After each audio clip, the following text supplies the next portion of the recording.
Assalamu alaikum, урматтуу замандаштар. Адаттагыдай эле элибизден WhatsApp аркылуу бизге интернет аркылуу келген кызыктуу сүрөттөр жөнөткөн экен. Анда бир нече сүрөттөргө кайрылып кетели. Бул жерде бул бизден эмес, сырттан болсо керек. Себеби дегенде биздин бир туугандарыбыз Россиянын бардык жерлеринде иштеп жүрүшөт. Ошол жерден бирөөлөр тартып жөнөтүшкөн экен. Бул абдан бул менимче бул биздин кыргыздардын жазган бул жарыясы эмес. Себеби дегенде биздин кыргыздар өзү орусчаны жакшы эле билишет, мектепте жакшы эле окушкан. Бул орусча тамгасы менен окуу агандардын жарыясы болсо керек. Срочно на летний кафе требуется официантка мужской 3 штук, женский 2 штук. Коммунализационный шустрый, сознание русский язык. Еще надо бармени 2 штук, посудопомойка, 1 штук, звонит сюда, деп жазып койгон экен. Эми кийинкисине көңүл буруп көрөлү. Бул чоң энебиз, бул эле биздин Кыргызстанда эмес окшойт. Себеби дегенде биздин чоң энелер үйдө жакшынакай болуп, неберелер менен эркелеп үйдө отурушат. Бул жерде чоң эне болсо пенсия берип атат дегенди укканда, бутуна ролик тагынып алып, троллейбуска түшүү ора болбостон ошонун аркасы менен кошо шашып пенсияга кетип атат экен. Ана бул жерде болсо эшектердин бар кезинде болсо керек. Эшектер бар кезинде, эшектер көбүрөөк кезинде эшектер аркылуу кызмат кылчубуз. Азыр эшектер канча азайып да кетти. Анын үстүнө көбү дагы портер деген машина келгени эшектерге эч ким деле көңүл бурбай калган. Анакей. Бул жерде болсо үйлөрдөгү муздаткычтар экен. Муздаткычтар айланайын үйдүн өзүнчө эле муздаткычтан салынган үй катары кабыл алып койсок болот экен. Мына муздаткычтарды дагы башкача бир ойлонуп жолун таппасак, муздаткычтар аркылуу үйдүн көркү дагы жарашпай калат экен. Мына ошон үчүн кызыктуу көрүнгөн үчүн бирөө жөнөттүк. Бул столбаны билип турам, аркы айылда жашагандар отун керек болуп калгандагы астын кесип кеткен, акылдуу кылыптыр. Себеби деген үстүнөн ток өтөт да. Тур эле ток бири-бирине чаташып калбас үчүн кармап туруш керек. Ал эми асты дагы пайдасы тиет. Үйгө алып барып, кыштын күнү от жагып, жылуу отурабыз деген ниет менен алып кетишиптир.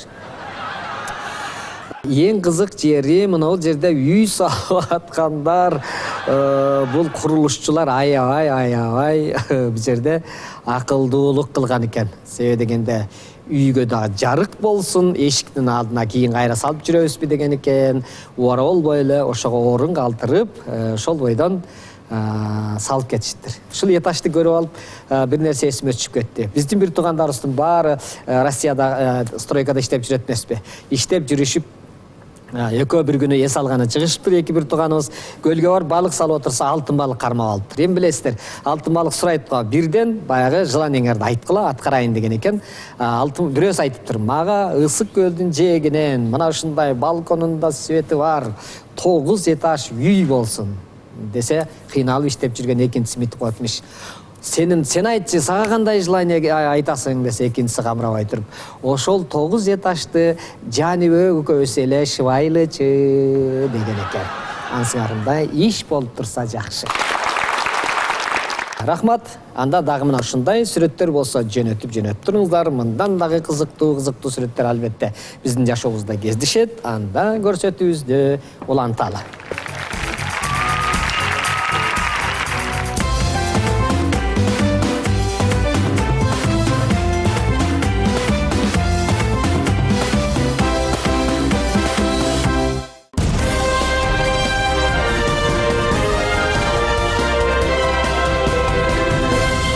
Рахмат. Каяктан келдиңиз? Ат башыдан. Ат башы? Нарындан турбайсызбы? Мен нарындан болом. Теңиз жакшы экен, суусарбы же коёнбу? Суусар. Коён эмес. Коён эмес. Ысып айласыңбы? Сатамыш. Сатасың ба? Чешіп тастадым. Мандай қыл да, чешесің, чешіп тұрып палкаға мандай ил аласың да көтеріп жібересің. Помадам кетіп қалған. Қандай зор? Ай, ұялма лапи. Жаш элебиз. 16. Не 16. 16-дасыз ба? Несовершеннолетний тройды. Машинаңыз неше сот болды? Нарындан келді. Мен саласыз, машинаңыз жаман өседі. О? Жаман сүрсөттүңөр го. Мне кажется, мое лицо не для камеры. Сіз деген, мен айтып отпаймын, сіз аябай сұлу екенсіз. Рахмат. Қырғызстандың премьер-министрінің аты кім? Сапар Исаков. Сапар Исаков? Я не знаю кыргыз. Русский? Да, только русский знаю. Қырғызша үйреніш керек. Намасте. Знаешь кыргызский язык? Да, Да? да. Ну-ка. Мен қырғыз тілін жақсы білем. Қырғызстан, мен сені сүйем. Не сүйгенсіз? Балдырдың мı? Ей, балдар. Қыздар сүйесіз. Жоқ.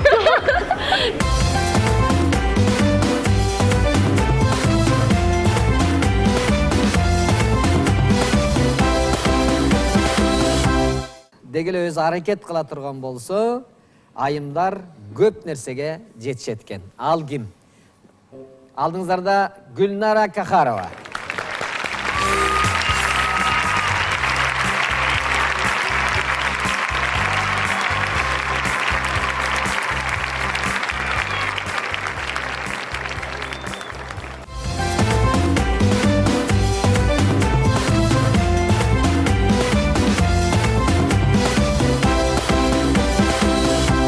Аял заты назик қалып деп атабыз, бірақ ошончо да барлық нәрсеге жетишет экен.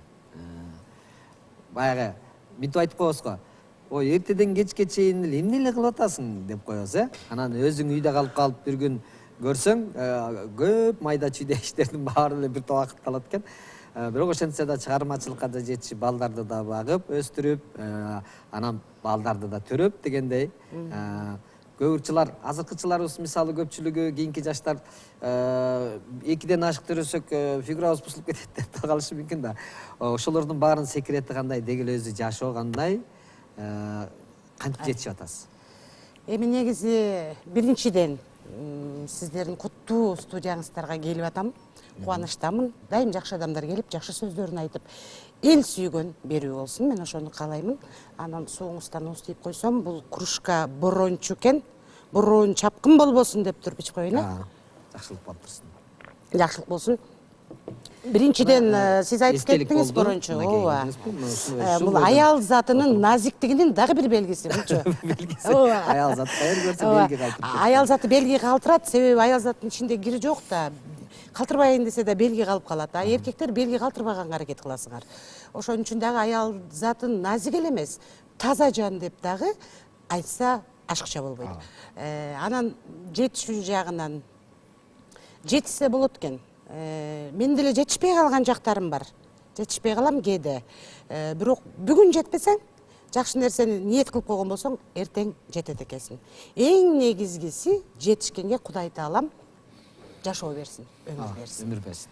Анан ниет кылыш керек. Ниет кылыш керек, ниет түз болуш керек. Туура айтасыз. Эме жакшы ниет кылсаң жакшы болот да. Жакшы Пенденин ниет оозунда Алланын кулагында дейт, туурабы? Ооба. Дайыма жакшы айтып туруш керек экен. Анан бир досу бар экен, дайыма жакшы айтпайсыңбы десе эле, ой эмне кылайын, эми болбой атса эмне кылайын? Ой, бирдеке барбы десе, эчтеке жок, өлүп кетейин, нан урсун эле дей беришкен да. Кайра эле нан урсун деп анан бир күнү нан ташыган машина уруп кеттир да.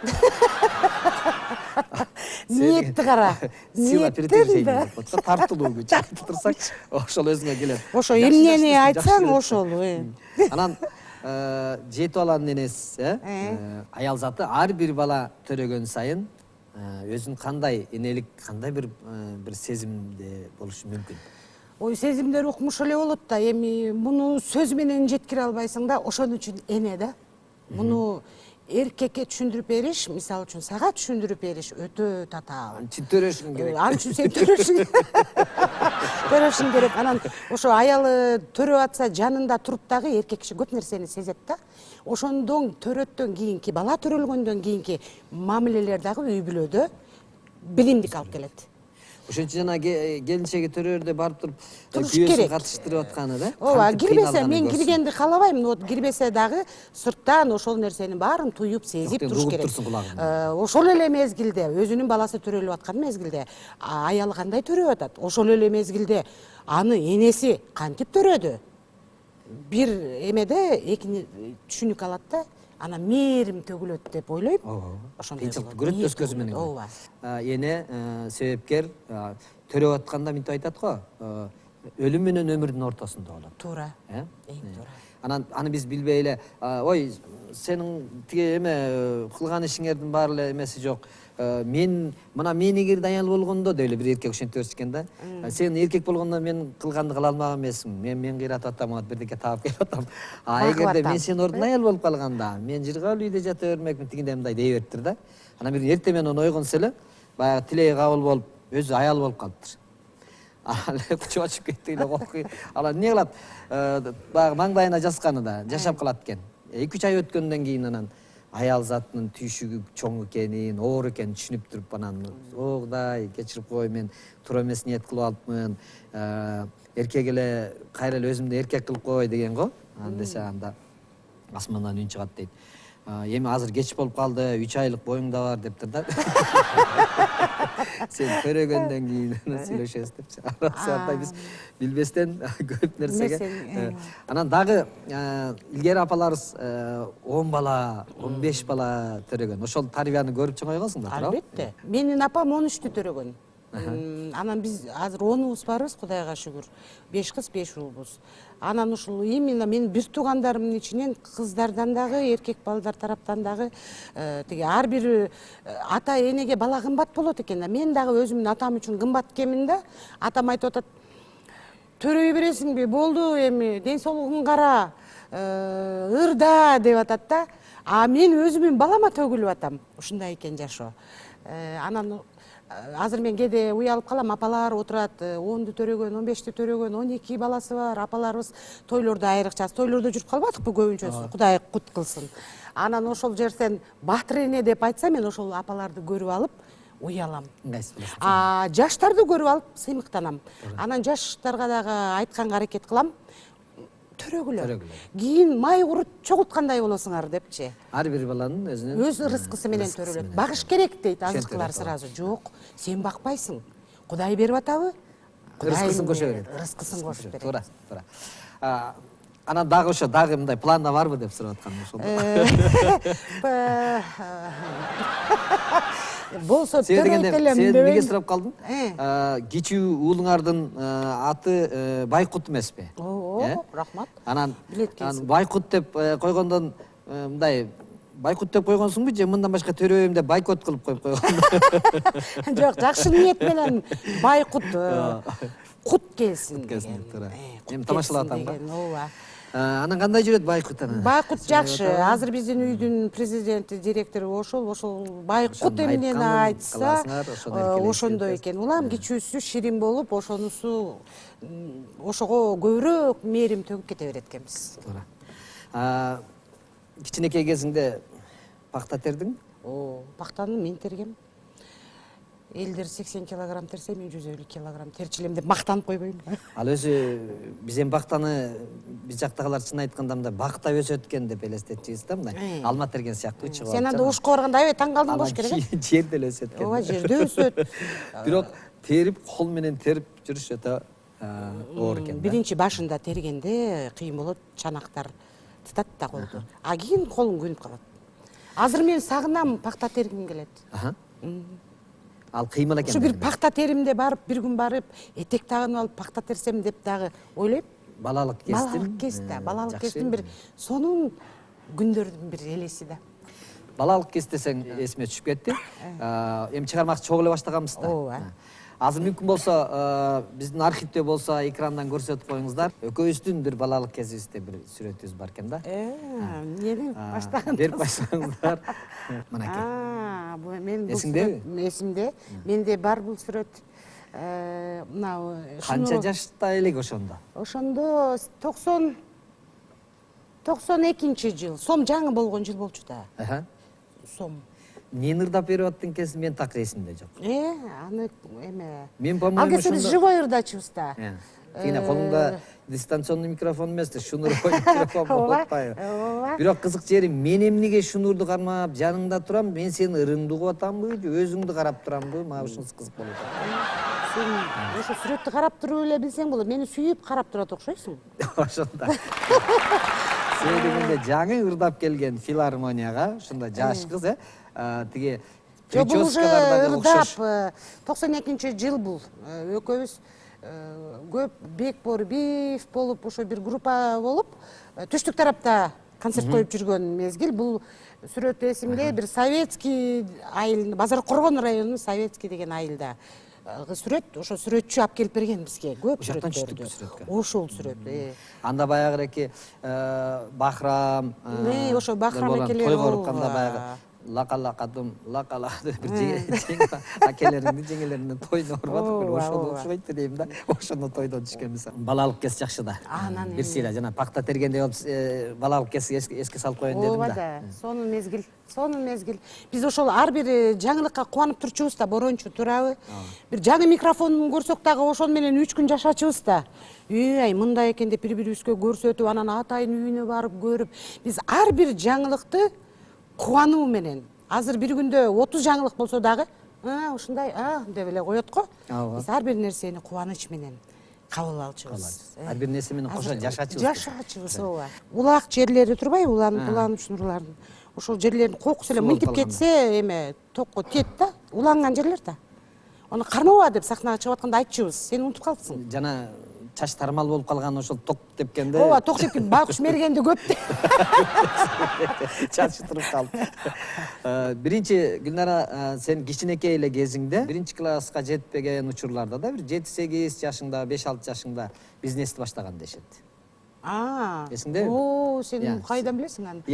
Сен дегенде, сен кантип бизнес баштаганың аткен, сен кичинекей кезинде мындай бир көйнөгүңдө мындай бир козу карындын сүрөтү бар, көйнөгүңдү кийип алып, келген конокторго аябай ырдап берип, анан ошолордон. Жок, ал мындай болчу да.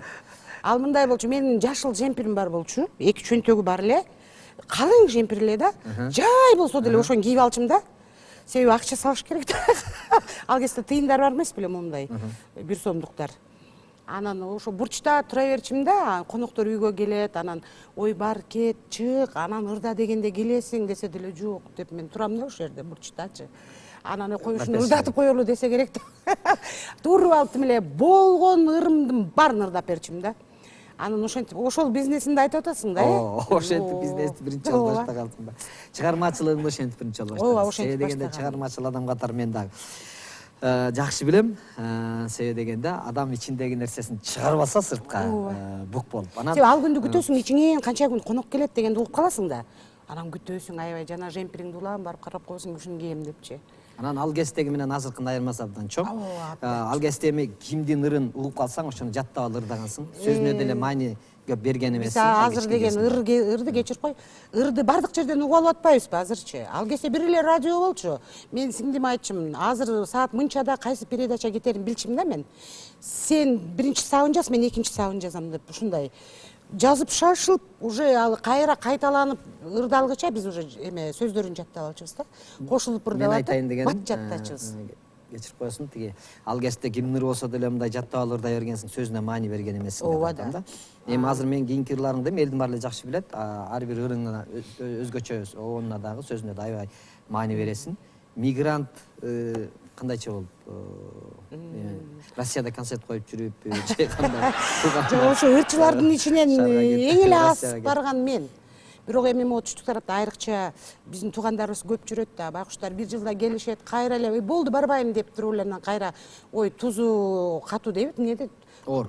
Тузу оор экен деп эле бир айдан кийин эле кайра кетишет. Себеби биякта кыйналышат, алар чоң акча иштеп көнүп калган адамдар өздөрүн жакшы сезе албай калат экен бул жака келгенде, иштейин десе же жумуш жок. Ошолорду карап отуруп келген кеткен, анан мен Бишкекте жашаган үчүн кайын журтум тарап деле, өзүмдүн төркүнүм деле биздикине келип, биздики автовокзалда анан чейрес кетишет. Келатканда киришпейт деп койбоймунбу? Именно кетип атканда киришет. Анан ошолордун жашоосун көрүп олтуруп, анан ушундай бир эме пайда болду да, ушу азыркы жашоонун көйгөйү. Бул өтө маани берсек, чоң маселе да, чоң маселе. Ошондон келип чыкты. Дагы ошондой ийгиликтерди каалайм. Анан заслуга жөнүндө айтпай эле коеюн. Ой, Бирок мен өзүмдү заслуженныйдай эле сезип жашап жүрөм. Жок, көпчүлүгү мисалы башкаларга эмне заслуга бербейт деп ойлонот го элдер. Десе, мен сени көрсөм эле качан ушуга баатыр эне бербейт дей берем да. Алгер жетини төрөгөндө күмүш медаль алышкан, президентибиз дагы тапшырып атты, ошондой бир наамга кандай жакындадыңызбы же беришет экен? Биягынан болбосо да. Негизи Же сен дагы мындай сахнага чыгып саясат сүйлөп койт окшойсуң ошо. Мен негизи эле эме мындай көп жага бербейт окшойм. Мен мындай чындыкты, акты ак, көктү көк деп сүйлөгөндү жакшы көрөм, антип сүйлөбөсөм өзүмдү адам сезбей калам. Кыйналып кетесиң. Кыйналып кетем, жан дүйнөм ооруп кетет. Туура эмес жашап атат окшойм деп ойлойм. Мен андай туура эмес жашагым келбейт. Өзүм жүрөгүм менен кандай сезсем, эмнени айткым келсе ошентип жашагым келет. Рекламный пауза.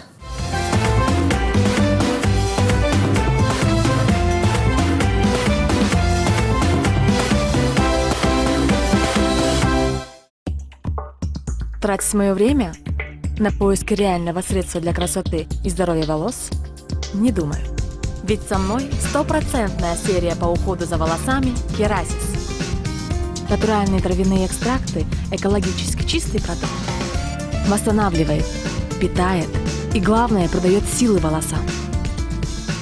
Керасис – лучшее, что взято из природы.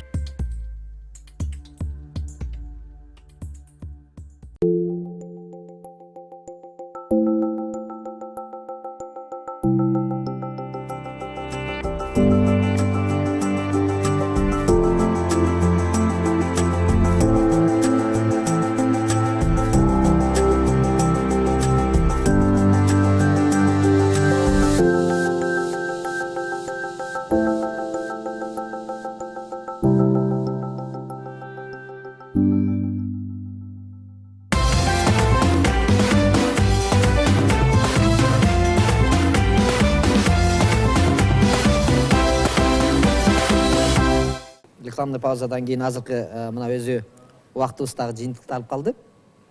Бир көрсөтүүбүздө өзү бир экиден конок болот эмеспи?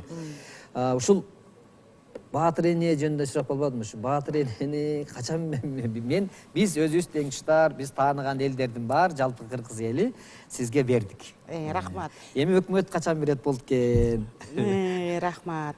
Мен чын эле элдин бергенине ыраазымын. Каерге барсам мени эмгек сиңирген кээ бир адашып кетип, эл артисти деле деп салат, өзүм уялып калам. Бирок эми мейли. Негизи мен үчүн мен андай деле андай нерселерге мукташтыгым жок, бирок кээ бир жерден керек экенин байкап жүрөм. Мен ошо баатыр энеге документ чогултуш керек дегенде сурасам, мынчы керек, анчы керек деп көп нерсе айтып салды мага. Анан кой андан көрө балдарыма манты жасап берейинчи. Ой, ыраазымын деп анан жолдошум айтты. Жолдошум айтып атам да, ай мындай керек экен, тиги мага чалып айтты, документтерин чогулт деп айтты десем, сен эмне баатыр болоюн деп төрөдүңбү? Мына балдарың, Кудайым буйруса келечегиң алды да. Ушулар сенин ордениң, ушулар сенин бардыгың, ушул бактың. Дегенден кийин өзүм уялып калдым, койчу. Баатыр болбой эле. Балдарымдын Быйыл Кудай берсе аласың. Быйылдан баштап мен деле берсе алабыз да эми. Жок, буйруса аласың да буйруса. Себеби ага да бир жолдор болот экен да. Негизи эле мына эмени жолун таптым. Эмени көрсөтүүнү жыйынтыктап жатып, ошол ийгиликти каалап анан силер менен мен тууган болсомбу деп атам быйыл. Биз менен да. Себеби жолдошуң каерден эле? Каракулжадан. Ошон үчүн да. Ошон үчүн мен да тууган болсомбу деп атам да.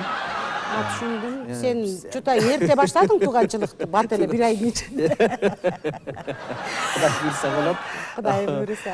Эми себеп тууган экенбиз, биз деле мурда Караколжандан экенбиз, анан кийин Жумгалга көчүп келдикпиз да. Тийбиз ошо. Сен эми кайра Караколжага көчүп бар. Рахмат сизге. Рахмат. Кош келипсиз. Кол чаап коюңуздар кана Гүлнара кызыбызга.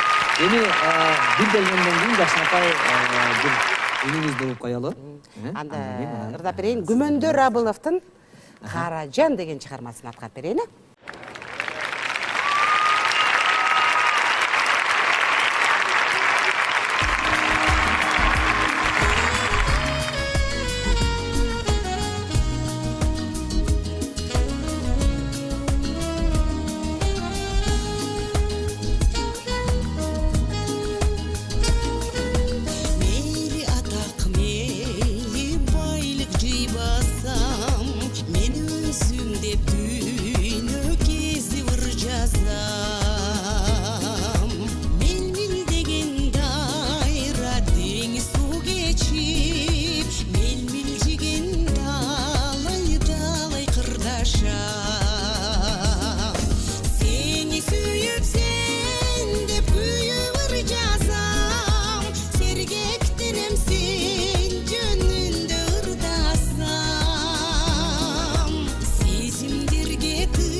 Келіңіз, рахмат, ішіңізге игілік. дагы көптөгөн чыгармачылык ийгиликтерди каалаймын. Бир кичине болсо да ырым кылып, мына ушул белекти биздин көрсөтүүбүзгө ошондой айымдарга ылайыкташкан сулуу эне болуп, баатыр эне болуп жүрө бериңиз деп мындай Керасус деген фирманын белектеринен кабыл алдым. Чоң рахмат. Жаңы жылыңыздар менен. Чоң рахмат.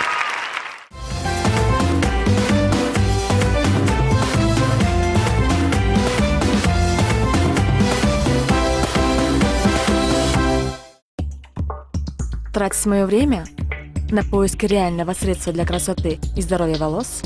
Не думаю. Ведь со мной 100% серия по уходу за волосами Керасис. Натуральные травяные экстракты, экологически чистый продукт. Восстанавливает, питает и, главное, придает силы волосам. Керасис – лучшее, что взято из природы.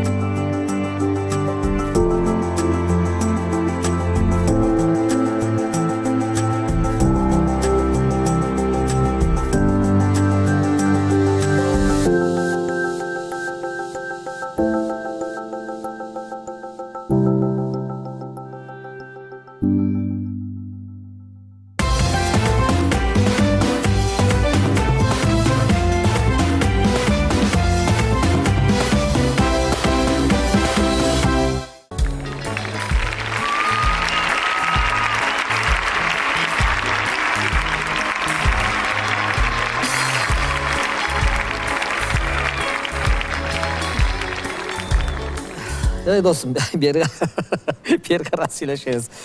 Кандай жакшы деп сооктар. 50-ге чыктың, мен андан кийин чыктым аркаңдан барып дегендей кичине. 50-ден кийинки жашоо кандай болот экен анан? Жанагы бир аксакал айткандай 40-тагыдай элекен дегендей да. 40-тагыдай элекен. Бир юбилей досом туруп атпайбы? Сезилбей. 80ге чыгып атасыз. 80 жаш кандай экен анан 70те элекен дегендей. Негизи 70 жаш орто жаш деп атпайбы? Академик аксакал айткан турбайбы? 70 жаш орто жаш депчи. Ал кишичи өзүнүн иши эле айтып койсо керек. 70ке чыккан аксакалдарды көрүп атпайбызбы, айтып атпайбы? 70 жаш орто жаш деп атпайбы десек айтат го. Билбейм, аны ким айтканын билбейм. 70 жаш подводитель эле коет экен деп атат го. Сүйлө досум анан. Негизи экөөбүз эми мен сага мындай суроолорду деле даярдаган жок. Анткени экөөбүз чыгармачылыгыбызда чогуу баштаганбыз. Эртең канча жыл болуп кетти андан бери? Эмне баштадыңбы мүмкүн? Ооба. Баштадык. Ооба, сен менен ушунча сүйлөшүп атпаймынбы? Тартабыз деп айтып койбойбу?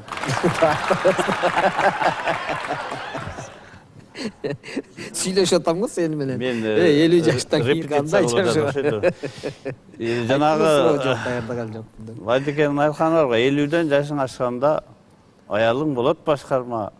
Алдыңан чыкса кокустан апа дебесин шашканда дегендей да. Аялдар жөнүндө көп эле тамаша айтып калабыз го. Туурабы? Анан аялың аялдай болуп турса, аялым дейсиң да, анан аялың күндө эле каяк жүрдүң, эмне кечиттиң дей берсенен кийин апаңдай болуп калат. Өзү бир эки подружка сүйлөшүп атат го, сүйлөшүп айтат дейт. Карачы, мактанып тур да менин күйөөмдү карачы мына, сонун кылып багам. Чачы капкара, өзү жап-жаш болуп турат. Сенин күйөөң кара чачы агарып кеткен, жүдөп калган десе подружкасы эмне деп айтарын билбей. Бир эркектин чачын агарта албасак, анда эмне аял болуп жүрөбүз деп атат. Сүйлө досум, көптөн бери мындай чыгармачылыкта көп неме кылбай атасың. Аяш кызыбызды мындай бир өзүң колдоп, ошонун аркасынан алаксып калып атасыңбы? Баягы тамашалуулардан көп экөөбүз иштеп жүргөндө көп жазып, кечегөндөн сабакка неге келбей калдың деп аябай окшош кийинип алырдачы элек. Чынын айтсам, мен мындай экен да. Бул эми жылдан жылга адамдын сырткы келбети өзгөрүп деле ички дүйнөң ошол эле ойдон калат да. Мага ошондой сезилет. Анан бирок өзүңө жарашкан нерсени кылсаң жакшы да. Анан мага сен айткандай бир тамашалуу нерселерди жазып эле жанып секирип мурдагыдай чагалайын десең ушул жарашпай калабы. Чоң атасың. Чоң ата болуп каласың. Ооба. Өзүң билесиң, уже таята болуп, неберени эркелетип жыргап азыр бирок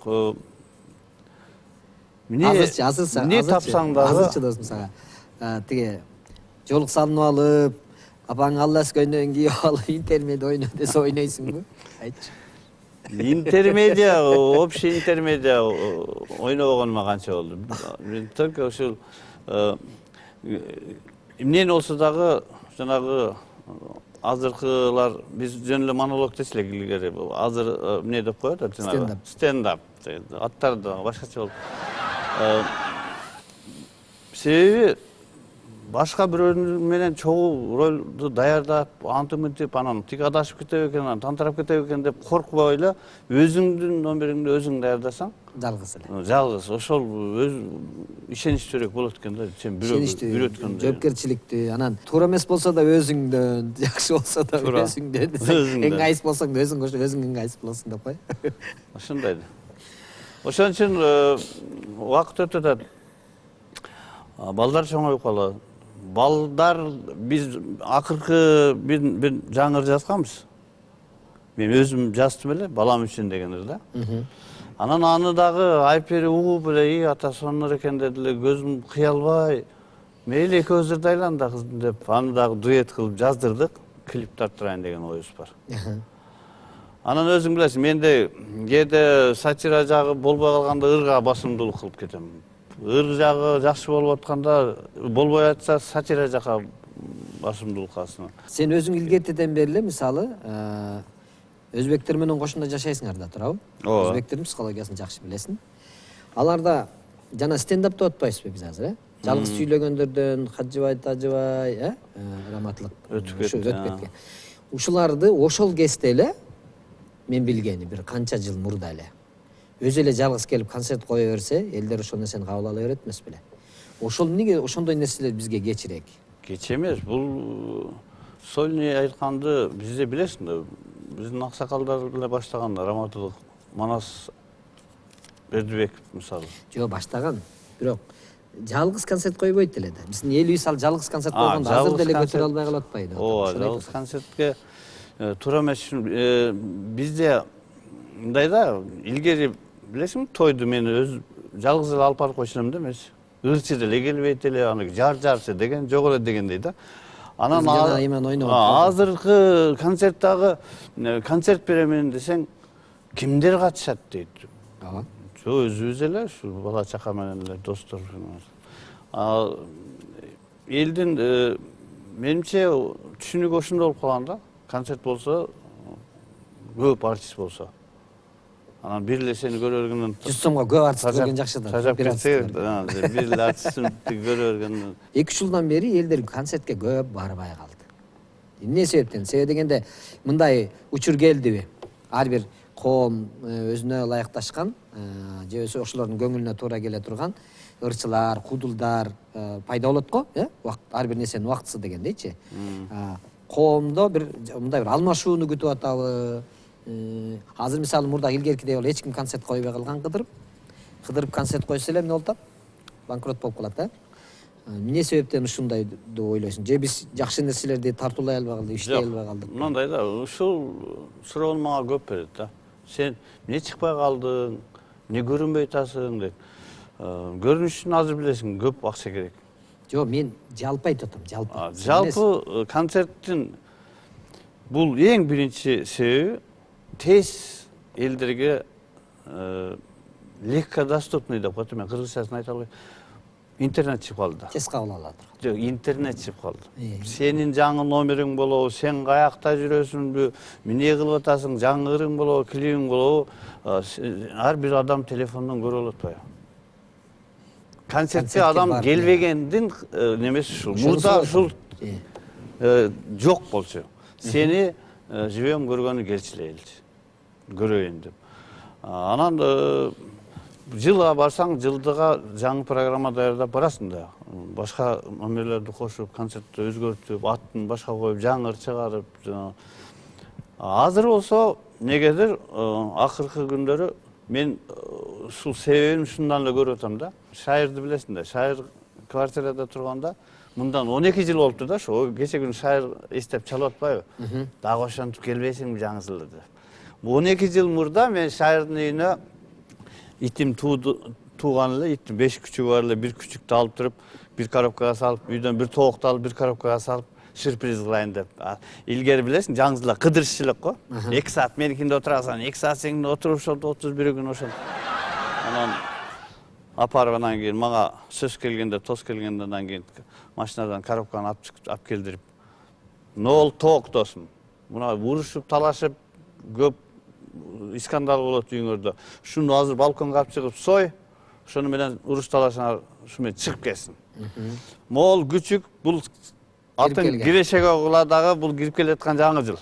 Силерге киреше алып келсин. Шуну атын киреше коюп силерге белек деп жакшы ниетте белек кылган элем. Ошол жылы шайыр досум ошол үйдү сатып алды. Ошол квартираны сатты да эсе. Машина алды, Россияга бизди концерт коюп алып барып жүрүп. Ошол бизге азыраак процент берип атат. Ошол немеге 12 жыл болуптур. Мына азыр кайра ошол бир неме келди да. Мүчөлүү жыл болуп келди да. 12 жылда бир келет да. Кайра ошону шайыр айтып атпайбы? Дагы ошентип бир келчи, бул жагы болбой атат да. Мына эми досум, эмне деп айтабыз? Не тилек кылсак, ошо тилегибизди Кудай кабыл кылсын. Ниет кылып аткан болсо, суранып аткан болсо, бир жагыңа тоок карап, бир жагыңа күчүктү карап алып, быйыл барып калсаң, андан да жакшы сүйүнөт. Ал дагы бир жакшы эме, бир доско өтө чоң белегиң болот экен да. Ийгилик досум. Анан кийин эми чыгармачылыкта изденип жүргөн адамсың. Бизге бүгүн эми белек кылып, жаңы жылда өзүң айтмакчы, бир ырдесте катар тартып аласың. Сөзсүз. Рахмат. Ийгилик чыгармачылык.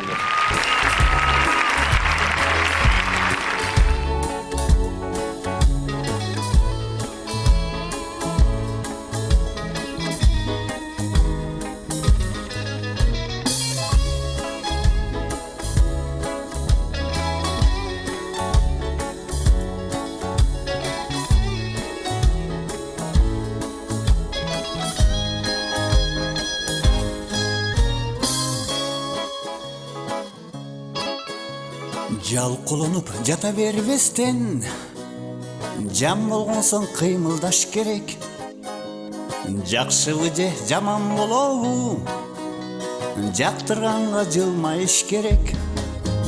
Эртең менен күн чыгат, эрте тур деп кыйкырат, эркелебе кечкен ыксырап. Чертмегинден үн чыгат, чертмени деп кыйкырат, чер жазалы иптебин курап. Чертмегинден үн чыгат, чертмени деп кыйкырат, чер жазалы иптебин курап. Эрте туруп аракет кылсаң, эшигиңе береке толот. Ийстүү болсо эгер балдары, эн аталар бактылуу болот. Кыбыраган кырашат, көңүл сүйсө сырдашат, карап көрсөң кандай жарашат. Кагылайын адамзат, кайда шашып баратат, кадам таштай берсин адашпас. Кагылайын адамзат, кайда шашып баратат, кадам таштай берсин адашпас. Эй, адамзат! Ой, адамзат! Кыбыраган кырашат, көңүл сүйсө сырдашат, карап көрсөң кандай жарашат. Кагылайын адамзат, кайда шашып баратат, кадам таштай берсин адашпас.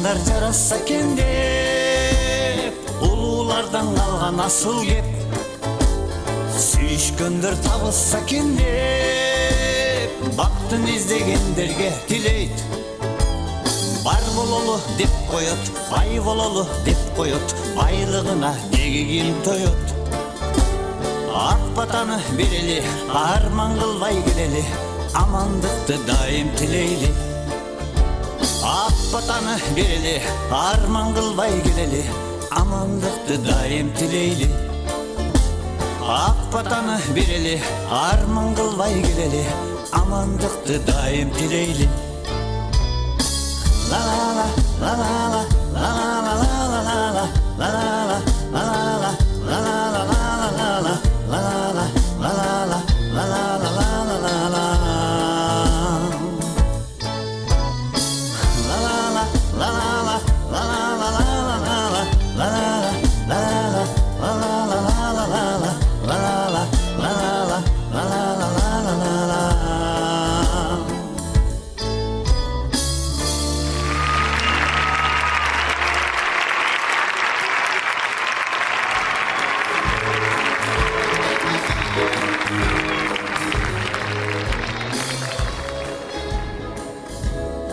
Куту үйден кур чыкпа дегенде биздин үйдөн мындай бир белек алып келип дагы чыгармачылык экен досум.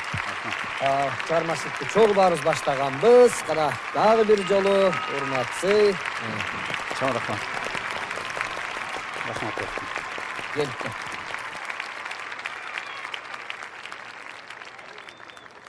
Коштошо турган учур дагы келди. Биздин көрсөтүүбүз мына албетте башталганына аз эле убакыт болду. Бизде конокто жеке эле белгилүү гана инсандар эмес, бул көрсөтүүлөргө өзүңүздөр келип катышып турсаңыздар болот. Биз башка кесиптеги көп коомго таанымал адамдарды, белгилүү инсандарды, мисалы ар кандай кесипте мугалим болобу, врач болобу, таксист болобу дегендей ар кандай кесиптеги ушул бир туугандарыбызды албетте бир таланттуу менен кошуп мына ушундай конокко чакырып турабыз.